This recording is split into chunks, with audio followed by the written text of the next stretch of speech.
So past success does not guarantee future performance. Having spent over a decade in the financial services industry, this disclaimer is one I'm very familiar with. A variation of this disclosure is tacked on to every piece of investment-related collateral because one, it's legally required by the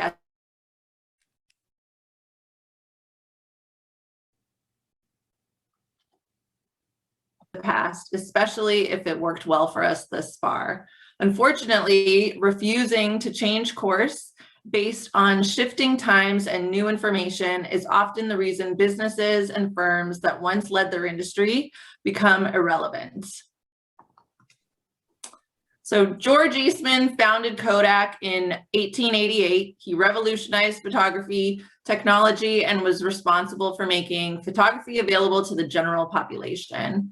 In 1976, Kodak had an 85% market share in cameras and a 90% market share in film. Kodak engineers invented the digital camera and initially dominated the digital camera market. The company maintained their business focus on film and eventually declared bankruptcy in 2012.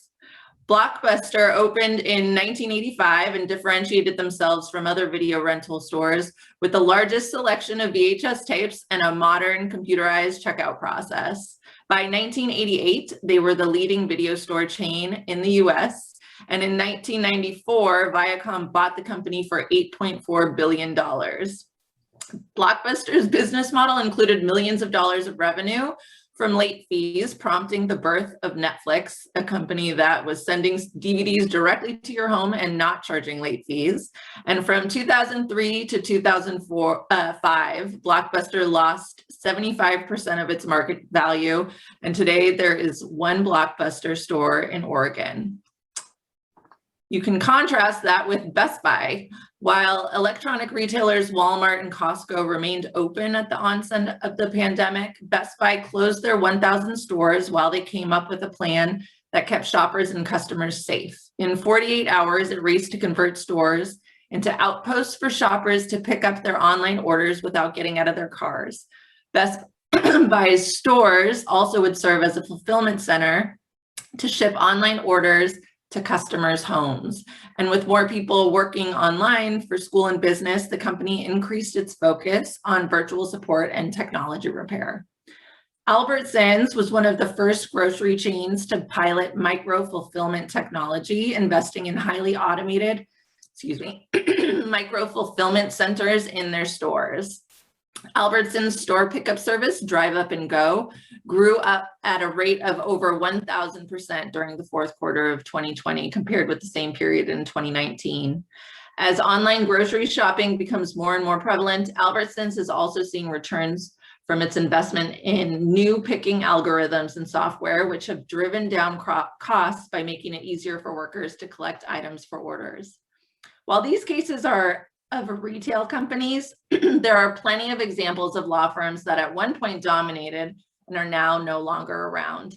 The companies and firms that continue to thrive recognize the changed behavior and expectations of their clients and adjust their business model and market approach accordingly.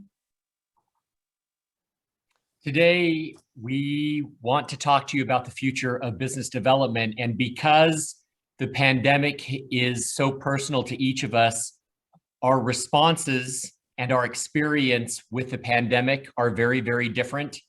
I think there's a perception out there that as we get back to business, back to work, however you want to look at it, that our perception is the controlling perception. And so if there's one thing that we want you to think about towards the beginning of this presentation, it's that other people in your network's experiences and perceptions in the way that they want to interact with you moving forward could be very different from your current perception. And so one of the other pieces of advice that we'll share during today's presentation is this need to be more proactive with others in your network. They could be clients, they could be referral sources, they could be prospects, but we believe that the future of your business development is largely based on managing others' expectations and positioning yourself as a professional in a way where you're meeting whatever expectations others have of you.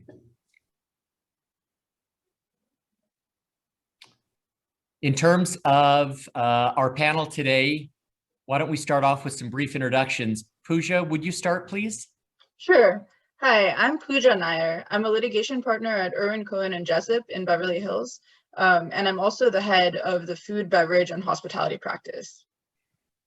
Lana? I'm Lana Manganello. I've spent the entirety of my career focused on marketing and business development for a variety of professional service firms. I've run marketing departments and business development teams for financial services and insurance companies, as well as in construction and education technology. And I've devoted the last 3 years to working with law firms on client development, primarily through attorney group training and individual coaching. And I'm Jonathan Fitzgarrald, the managing partner of Equinox Strategy Partners. We work with lawyers and law firms on developing their practices and increasing their visibility amongst key audiences. Lana, do you want to go over briefly what we hope to cover in today's discussion? Yes.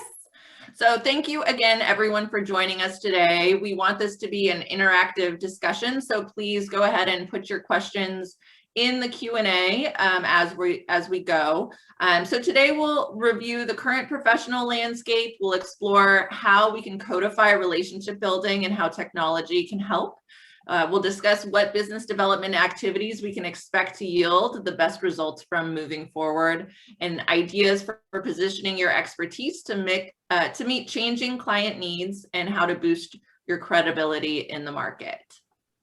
Great. So let's kick it off with kind of the status of current affairs, the current landscape. And I want to toss Pooja the first question.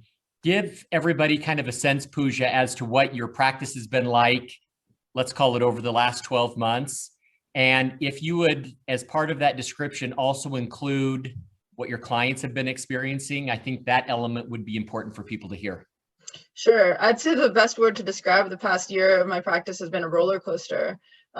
So I'm a fairly new partner. I think my first full year as a partner happened during the pandemic. And so it was an interesting time, especially since I had been focusing on food and beverage clients and primarily had been getting success with working with restaurant groups in the Southern California area. So I had this niche of smaller restaurant groups with a few locations in Southern California that had come to rely on me for their legal advice. And so when shutdowns began in March of 2020, I had also just transitioned to my firm a few months before that. And so it was kind of just a roller coaster situation of understanding, as with everyone else, what the pandemic guidelines meant, how long those shutdowns were going to last, and kind of what came next. And being in the food and beverage space, realizing that the kind of consumer trends were shifting from people, because people didn't have an option of going out. So it was kind of shifting from all of the spending that people would normally split up between restaurants and grocery stores and kind of different activities that we were able to do, all shifted to things that you could do at home. And so it was a major change for the industry, and being able to keep up with the regulations and everything was really important. And in terms of my practice, because I work with food and beverage companies that haven't shut down during the pandemic, being able to be a resource and being willing to see people in the context, if clients wanted to meet in person, to be able to offer that was really critical. It's for clients to feel supported and to feel that, I had their back and I understood what they were doing for that industry. So I've been fairly consistently coming into the office, not every day, but I'd say most of the week. And now I'm pretty much in the office every day. But because I have a few different types of clients, I'm cognizant of giving people the option of however they want to connect. And I suspect, although you have a JD, Pooja, that during the course of the last year, and particularly with and among those businesses that were hardest hit, particularly at the beginning, you probably have an honorary PhD in being a resource for these food and beverage companies, being a listening ear, trying to work with them to navigate what the heck they're going to do, which on some levels got to be pretty challenging, because this is also a base for you that may not have the money to pay legal fees. Yeah. And so the need is there, and you want to help them, you want to be a resource, but on the other hand, this is what you do for a living. And if the client isn't able to pay, I can't help but think that that would add a whole nother stress level to everything else that you were experiencing at the time. Yeah, it does. It's also a time that probably like everyone, I wish I had a crystal ball. And clients are we're kind of looking for that kind of guidance about the future. But because food and beverage is so broad, and because it's something that everyone, we all need to eat and drink and kind of have that in our homes. So there were actually a lot of opportunities among the challenges. So it's been a really interesting time. I'd say a roller coaster, because there's been highs and lows. With the shutdown, there were opportunities for people consuming goods or using their disposable income in different ways for different experiences. And being a resource to clients who were shut down and being kind of willing to do that during the times where the future was most uncertain has yielded dividends, because now that people are actually out again and there's more income, there's more interest in kind of eating out, and that demand has risen. Clients will remember kind of that you were there from the beginning. Yeah, I anticipate we're going to have the Roaring 20s par deux in not so short amount of time. Lana, in terms of kind of the professional landscape or what others are experiencing, are there additional things that we should look at that perhaps Pooja didn't cover? There are. I mean, Pooja certainly had a unique experience in this pandemic. So I think it's helpful to kind of look at the overall professional landscape as far as what's been happening over the last, year plus. So in March of 2020, more than 80% of the world's workforce went into lockdown. And in a recent study from the Pew Research Center, 54% of employed adults say that they want to work from home moving forward, and 68% of people with a postgraduate degree report that their work can be done from home. And in a 2020 Harvard Business Review survey, 56% of professionals responded that they have increased job demand since the pandemic, and 25% felt unable to maintain a strong connection with family, 39% unable to maintain a strong connection with colleagues, and 50% said that they were unable to maintain a strong connection with their friends. So the ABA also recently put out a survey looking at preferences about working remotely on an ongoing basis. The majority of respondents believed it is very likely that many lawyers in their particular workplace will continue mostly working entirely remotely in the next 18 months. A sizable number of respondents reported that their personal preference is to have the flexibility to choose their own schedule from week to week.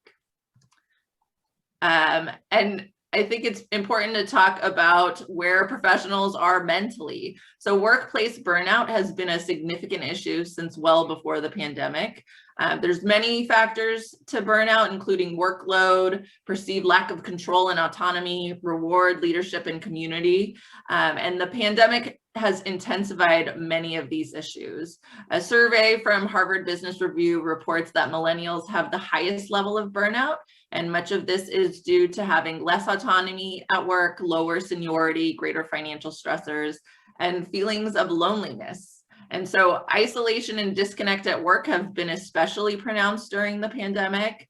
In her book, The Burnout Epidemic, burnout researcher Jennifer Moss reports that 1 in 5 millennials say they have 0 friends.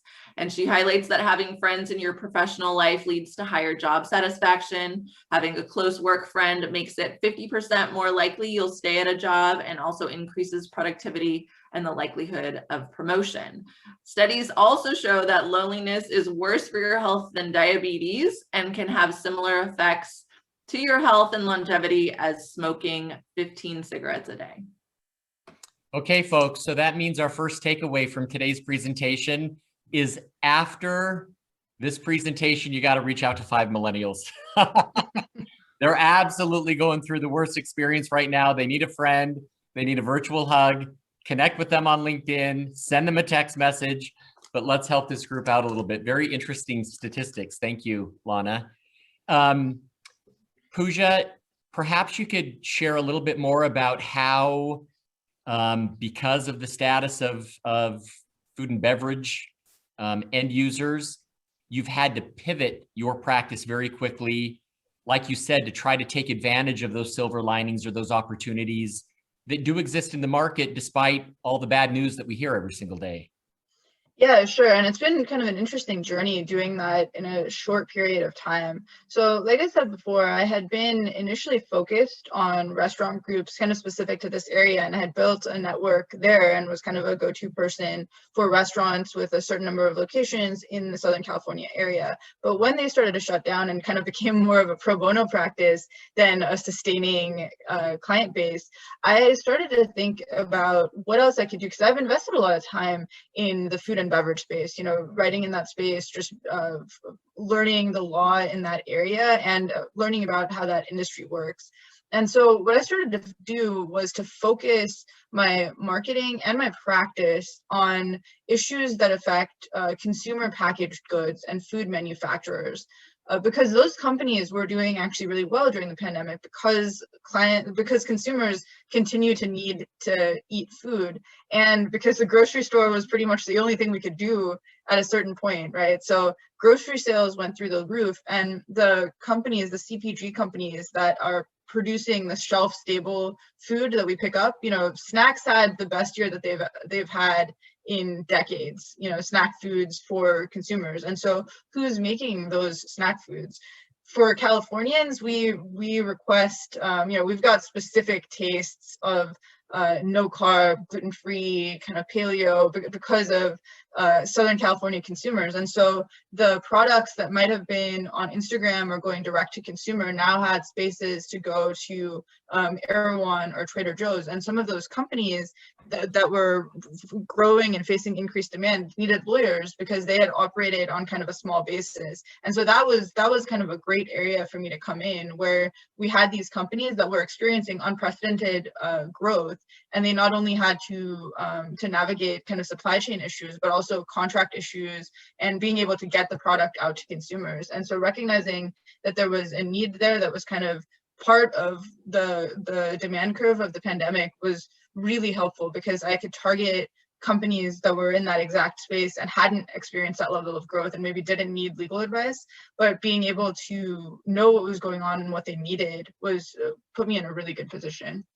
It's interesting that you mentioned that the snacks food element of the overall food and beverage is one that has increased so dramatically.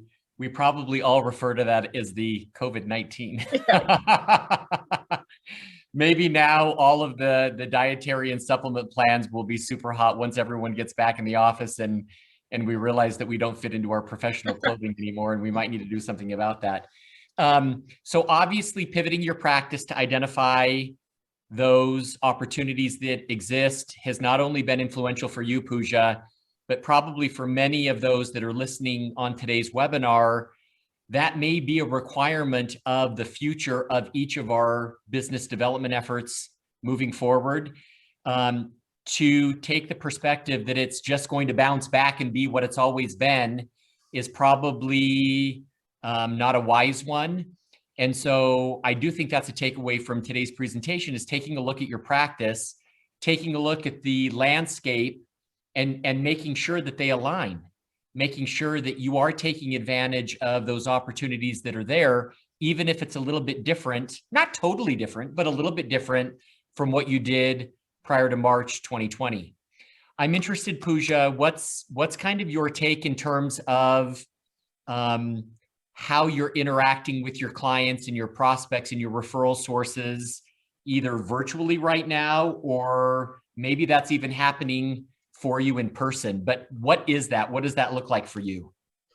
Well, I think it looks like just being thoughtful. So one of the things earlier on in the pandemic, like I'm always a pretty social person. And so I used to connect with my prospects or just with people that I wanted to introduce into my network by hosting in-person trivia nights, or just getting people together for activities, whether it's dinner at different restaurants, or, just like very regular trivia night. And that changed obviously during the pandemic, but it seemed like very early on, I'd say at least, within a couple of months, people were tired, in my network at least, were tired of doing the same thing. So getting drinks and just being on a Zoom wasn't enough. Like, people were getting a little bit burned out of that. And so there was a lot of opportunities for kind of creative activities. So I started like 4 book clubs. So I basically do a book club every week, and I've done trivia and done escape rooms with people. So having an activity was kind of a breath of fresh air for people, an activity beyond having an activity that you could do with a glass of wine, but where that wasn't necessarily the focus. And so putting that together was really helpful. I think people that were more acquaintances have now really become part of my network because of being able to have those activities. But now, as we're kind of in the place where LA is reopening, I tend to, when I'm connecting with people, if there's someone that I would like to meet in person, or that would be a step, I offer that as an option. And then I'm always sure to also offer an option of meeting virtually. So I say we could we can meet by Zoom or meet for coffee in person, whatever you're comfortable with. So making sure that they know that I'm thoughtful about what they want and that it's kind of in their court to decide what they're comfortable with. And it sounds like a lot of the interactions that you have, Pooja, perhaps it's with new relationships altogether, first start around some kind of a passion or a hobby or an activity that isn't necessarily business related, and with the hopes that at some point it may move in that direction. I think a lot of times as we market and look to develop business, we think that everything has to be work related or practice related or law firm related or matter related, when in fact, just resonating with someone on a human level first, getting to know them, building that initial relationship. And once you have that foundation, that gives you something then to springboard into from perhaps a work perspective. And it sounds like in terms of those human to human interactions, you have set up really creative ways to have a number of those throughout the course of any week. What about, do you have any sense, like interactions one-on-one versus interactions in more of a group type setting, and what that looks like for you, or what your clients are going to expect in those terms, Pooja?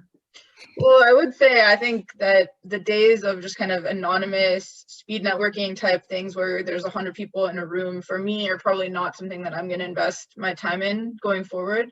I think one-on-one and small groups, groups of 6 people or less, where you can really talk to the person, are things that I've definitely been valuing and seeing more results in terms of a relationship that leads to referrals or leads to business down the line. So I think focusing on more targeted interactions that are more meaningful, and maybe where you spend more time with each individual rather than large groups. I think also for reasons that people are a lot less comfortable, it seems like, getting into a large group, or going to something where we would have done it, every week, with a kind of a large happy hour type situation.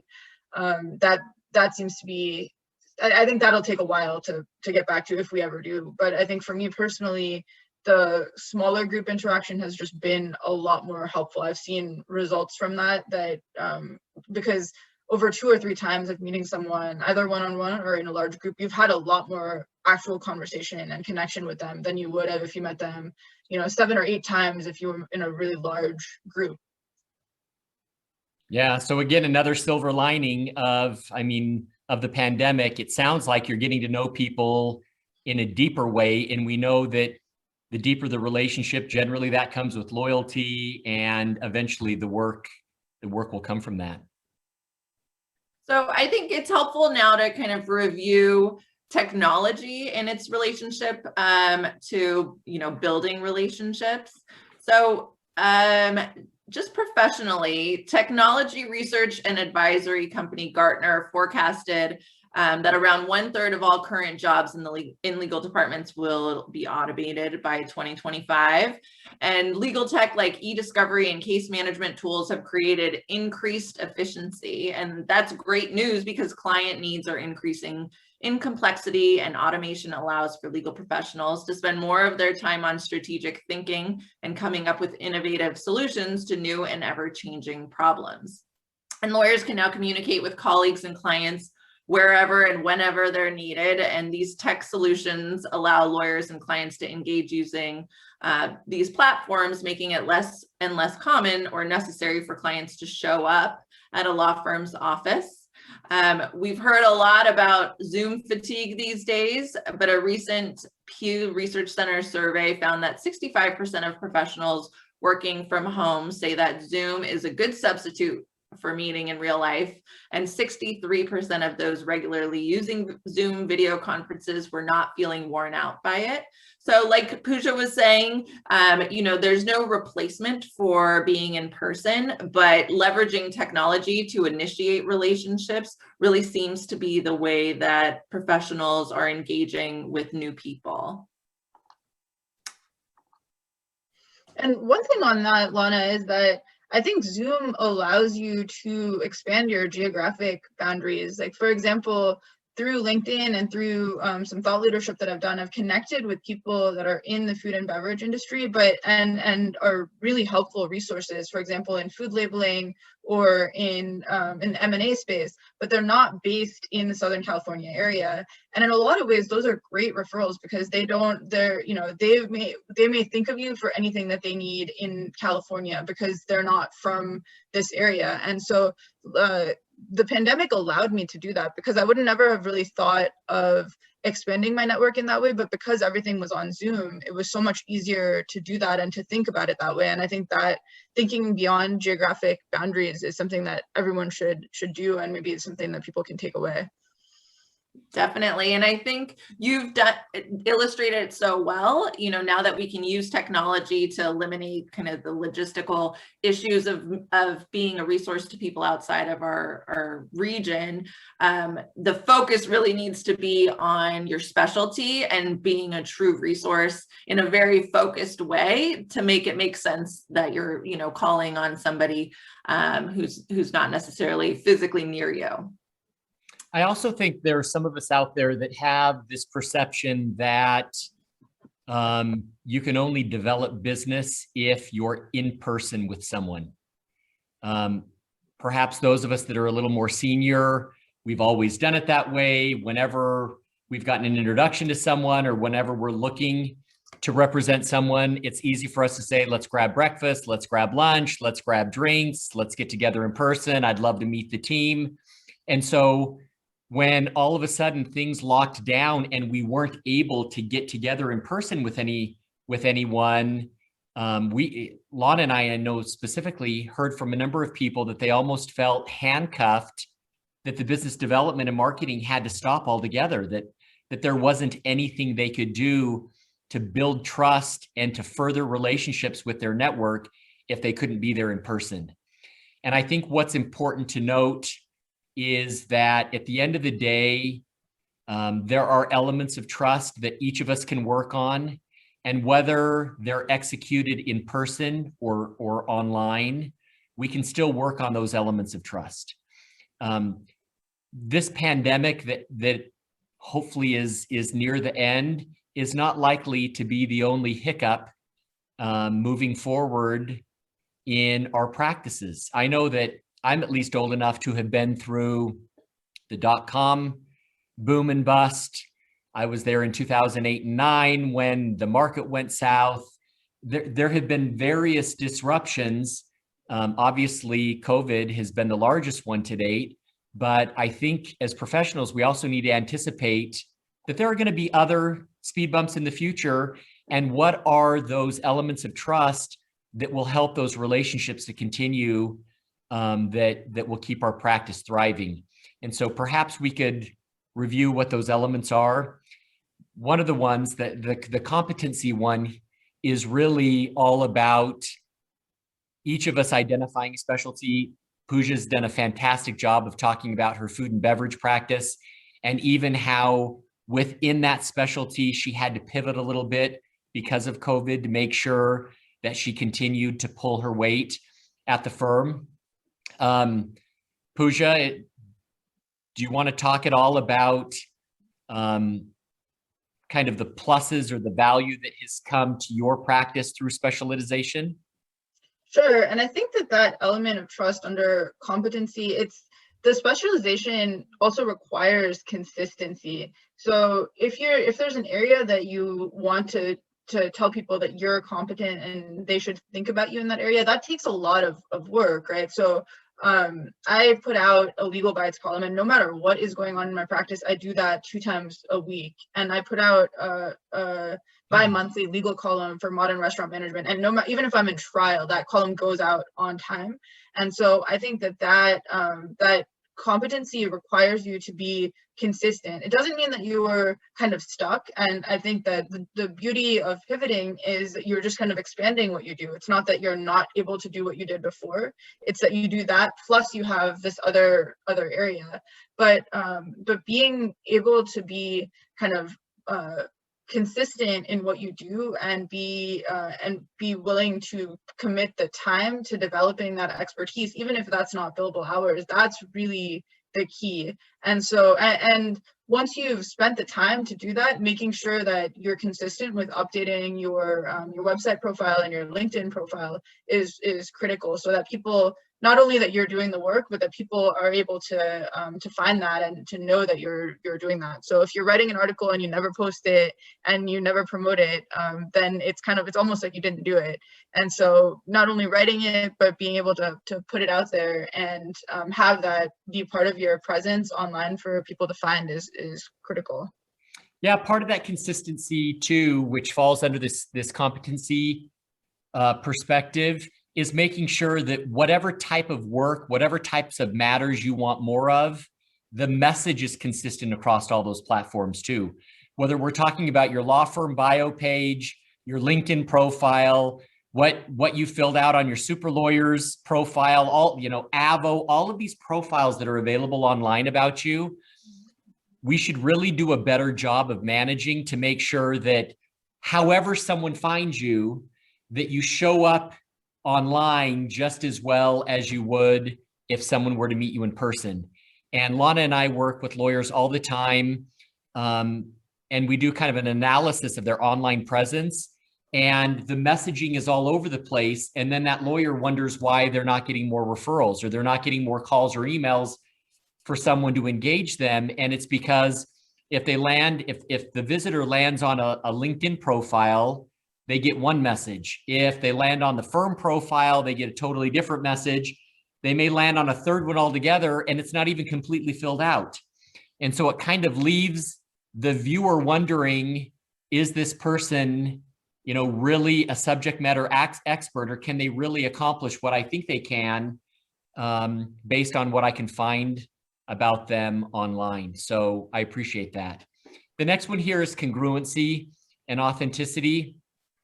And again, this is more about making sure that whatever the message is, whatever the value is that you want to provide to your target market, that you're making that happen, and that everything you do from a professional perspective aligns behind that.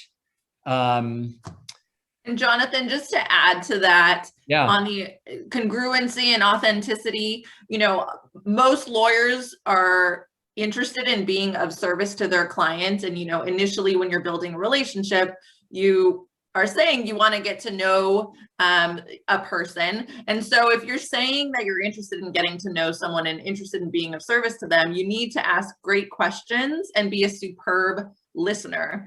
In his book, The 7 Habits of Highly Effective People, Stephen Covey writes, most of us don't listen with the intent to understand, we listen with the intent to reply. And to correct this instinct, we all need to make a concerted effort to really listen. And if we're trying to build trust, that's a key component of it. Good point. We've had a question, Pooja, in the chat. People are wondering, with as busy as you are in your practice, how are you ensuring that the thought leadership that you create, the articles, the webinars, the different blog posts, the client alerts, that you get those consistent postings from one week to the next? How actually do you do that? Because I think a lot of us have the best of intentions, but it sounds like you're actually getting the job done. Well, I just treat the stuff, the commitments I make for marketing, just as if it was billable work. If you had a motion that was due at a certain day, and you're as a lawyer or as a litigator, you're going to get the motion filed on that day, no matter what else you've got. And so, working with Jonathan and Lana over the past, it's been a few years, Jonathan, since we've been working together. But I've kind of the marketing checklist that we have, or the to-dos that I have every month, I treat that as if it was billable work. I put those deadlines on my calendar, and I just kind of commit to them just the same way that I would do if it was something for a client. And that's the way I think to do it, because if you treat marketing as something to do after hours or after everything else is done, you'll never get it done. If it's something that you'll do after everything else is off your plate, as a lawyer, you always have more stuff on your plate. So I would just say, kind of really commit. Don't do too much stuff. Make the list of things that you're going to do, things that are something that you can accomplish. But once you've written it down, these are the 5 things I'm doing this month. Just treat it as if you were doing billable work.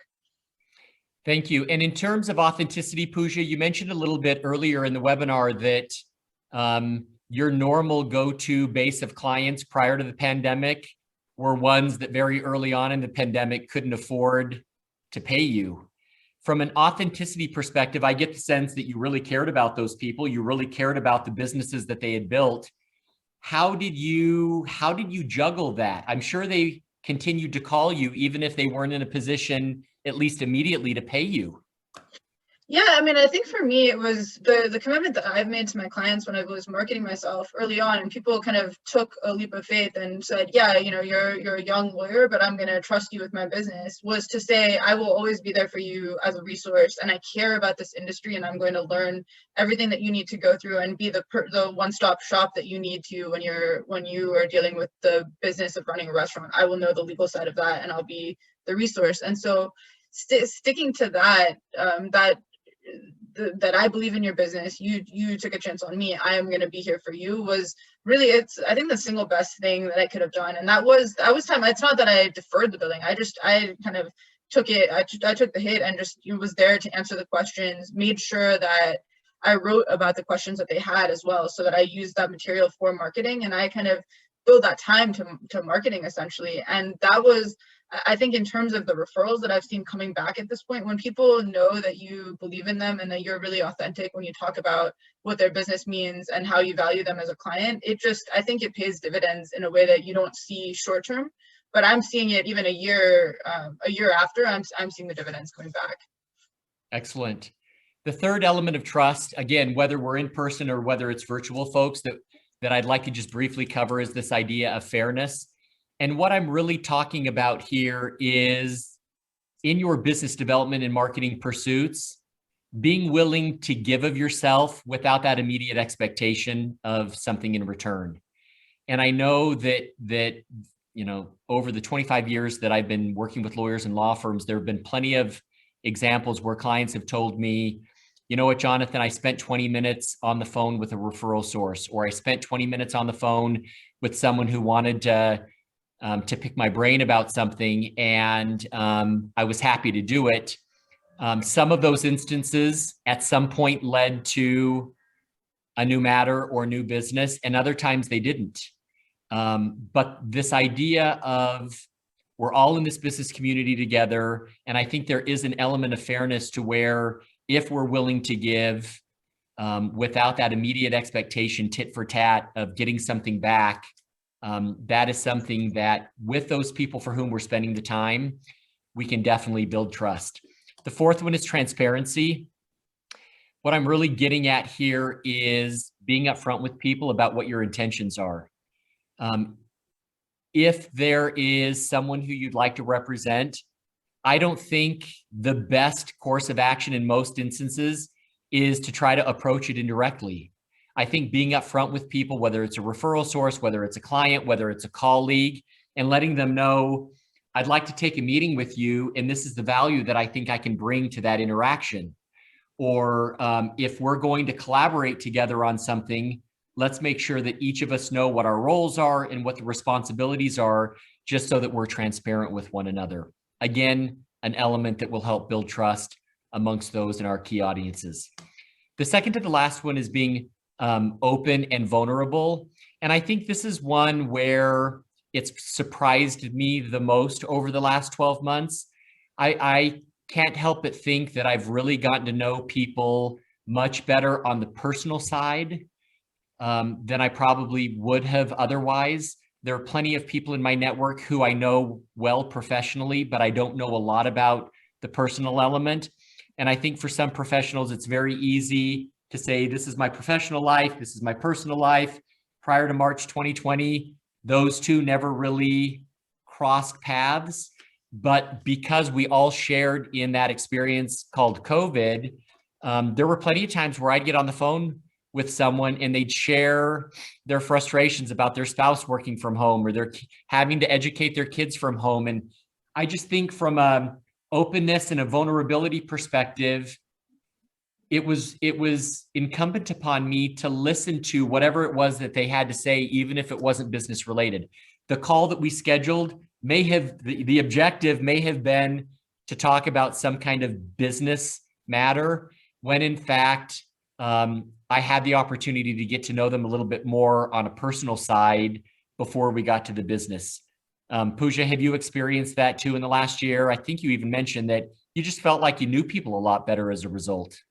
Yeah, that's right. And I think that just the forum of everyone for certain points being almost let into each other's homes adds to that that sense of vulnerability. And also being flexible, you know, with just like you said, Jonathan, if the meeting that you had planned doesn't go exactly the way that you had because people come up or have interruptions, I think it's showing that you were open to that, and that you were able to kind of listen and be willing to hear what they were saying, as opposed to just trying to get business done during those calls, was critical.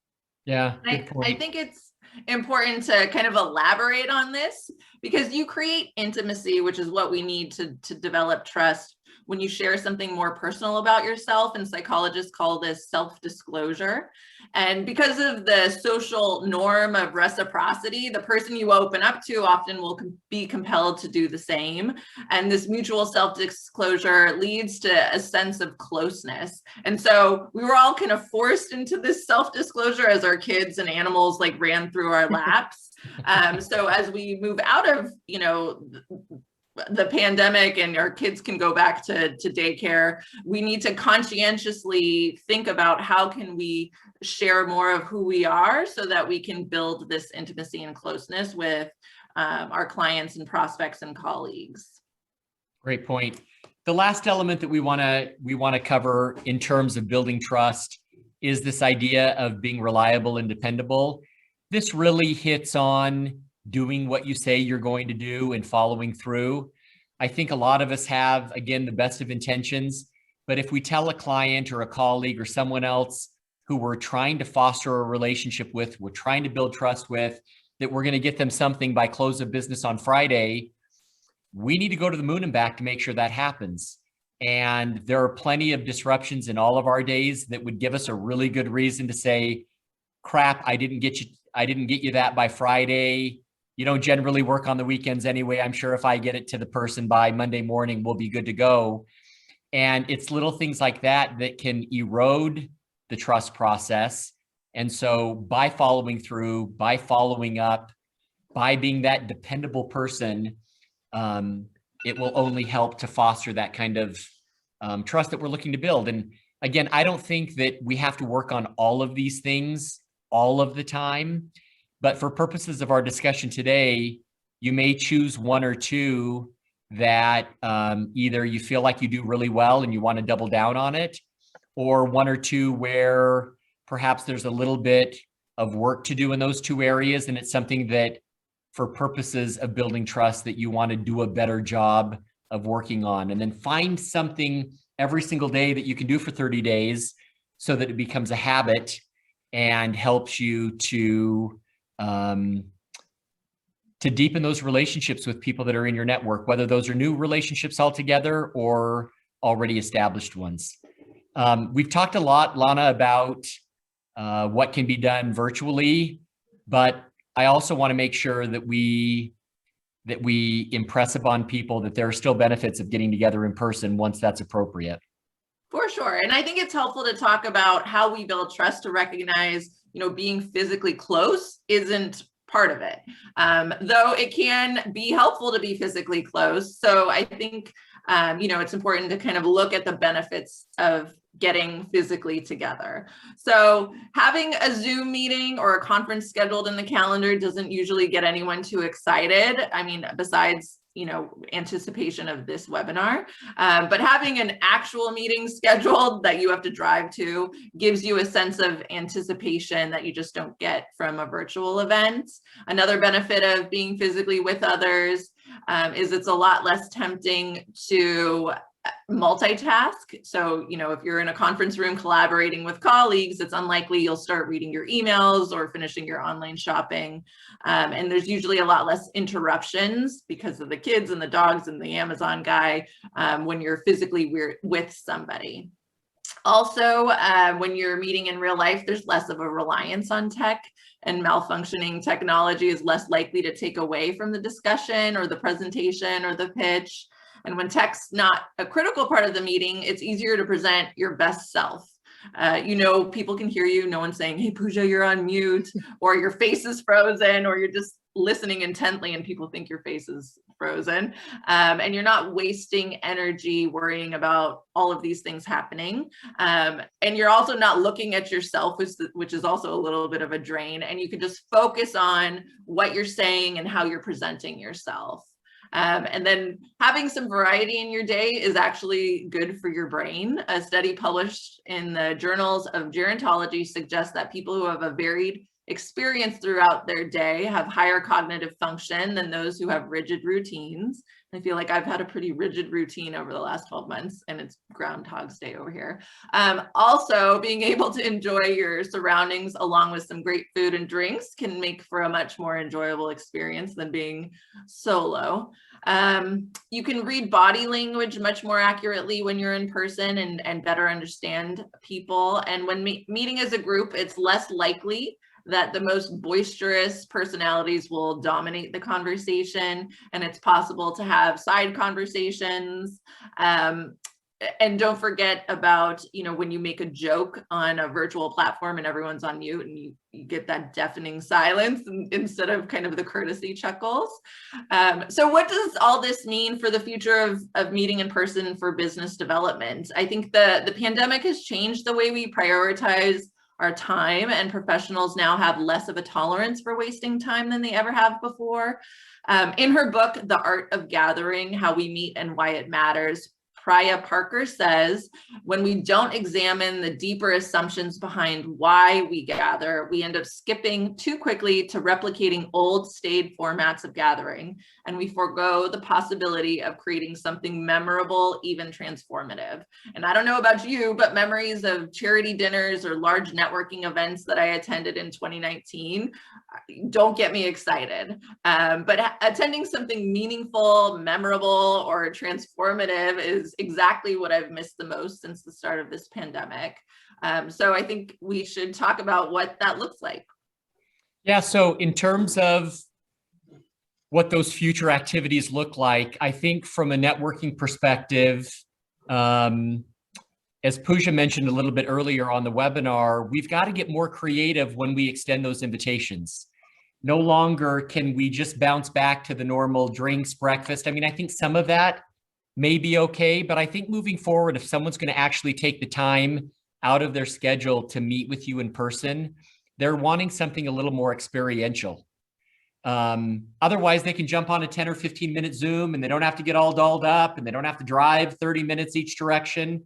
And so, Pooja, in terms of leveraging the people that you have in your network currently, are there any other ideas that you've had for those interactions moving forward? Well, I will say that from my restaurant clients, I'm learning that private events have been just an insane amount of demand. I think everyone wants to celebrate this year, graduations, birthdays, anything. So I think that a lot of people are taking advantage of private event, and then also it kind of gives you that specific space. But I think Also planning activities, not just on Zoom, but once you have an in-person, when you have people in person, you should keep in mind that this may be for a lot of people one of the first things that they're doing with people outside of their household or outside of their family. And so you've got a chance to really, it could be something that they'll remember for a long time to come. So I would just keep that in mind, because if someone has been really kind of holed up for as most of us have for the past year, whatever you do, you should do it well, put thought into it. And so even if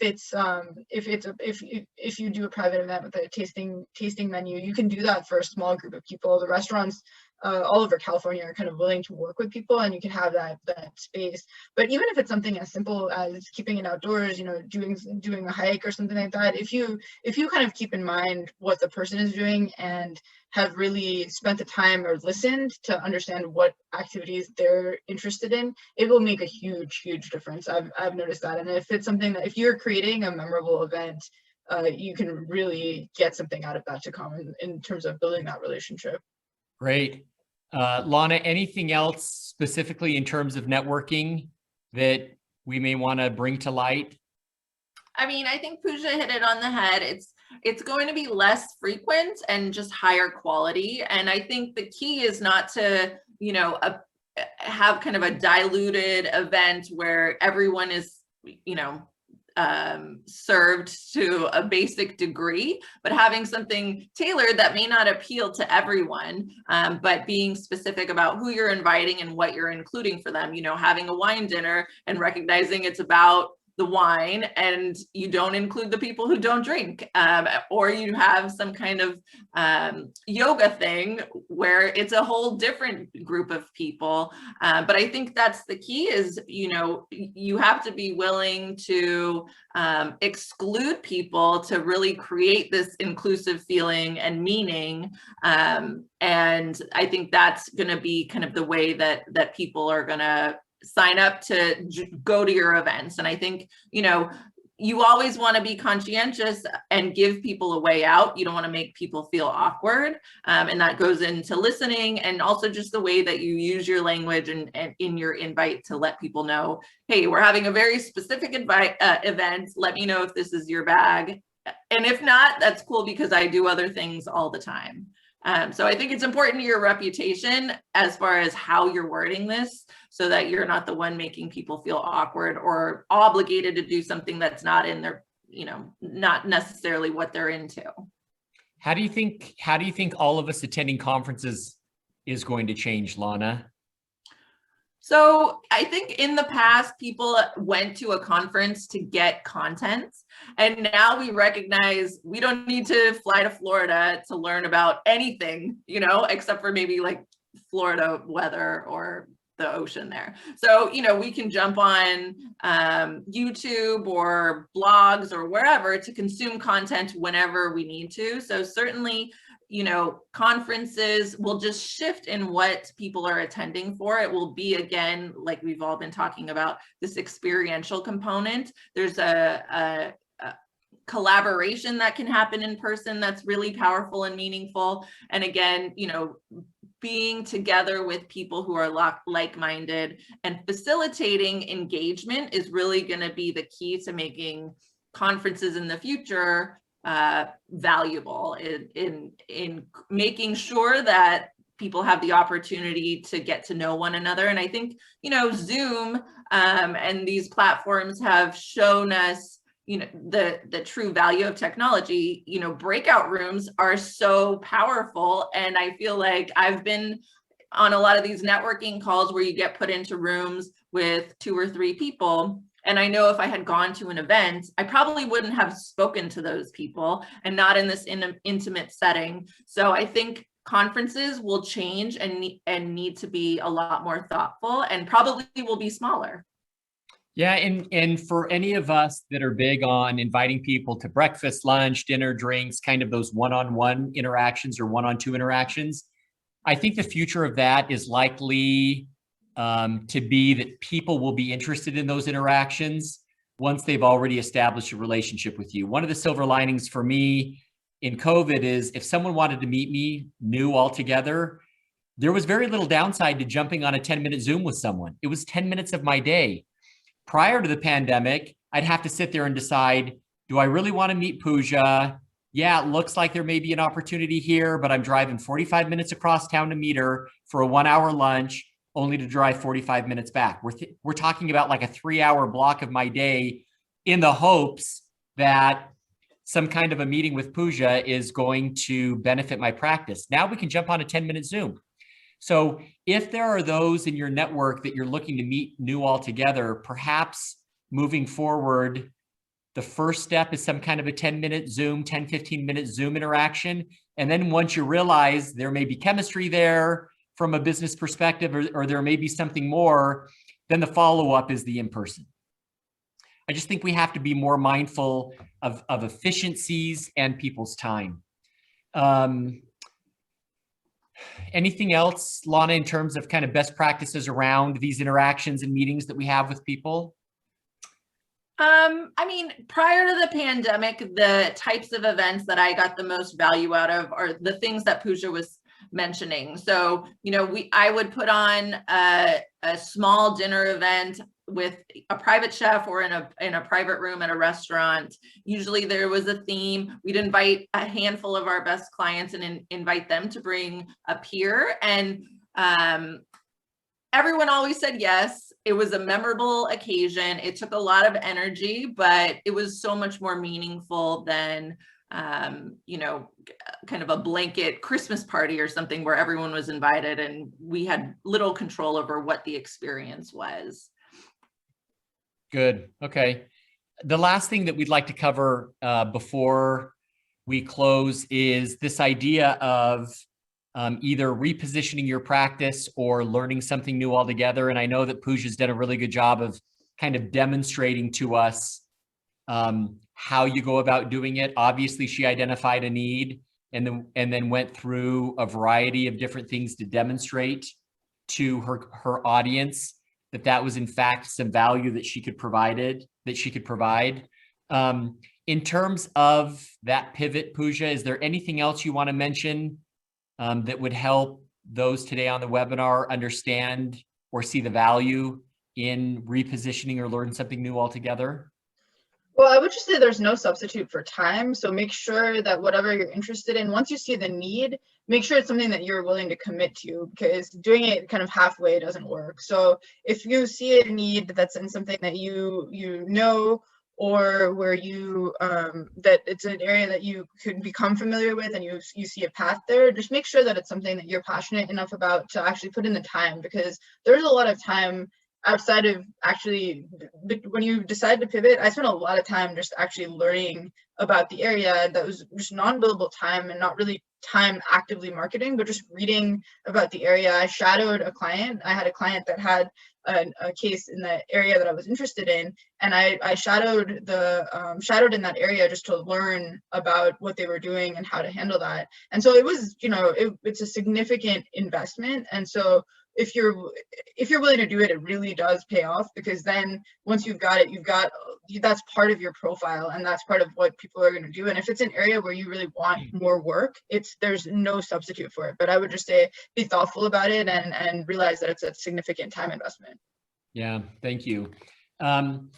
Just in closing, if there's one takeaway that I could share, I think it's the need to be really proactive with those professionals that are in your network. Don't wait for them to contact you, but try to anticipate some of the needs that they may have and get to them before they call you.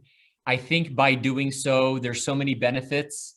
It's always nice to be thought of, particularly by those in your network that you don't have pending matters with. And so hopefully we've given you some really good ideas today as to ways of repositioning yourself, ways of being more proactive, and ways of ensuring that you're taking advantage of the opportunities that are there. And I'm a big believer that they're there.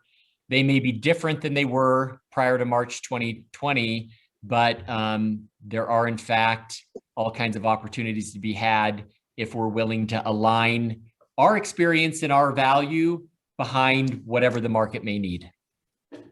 And just to let everyone know, we have a checklist on virtual introductions, and I'm happy to share it if you email me, and also happy to share the deck. And if anyone has any last questions, we're happy to take them.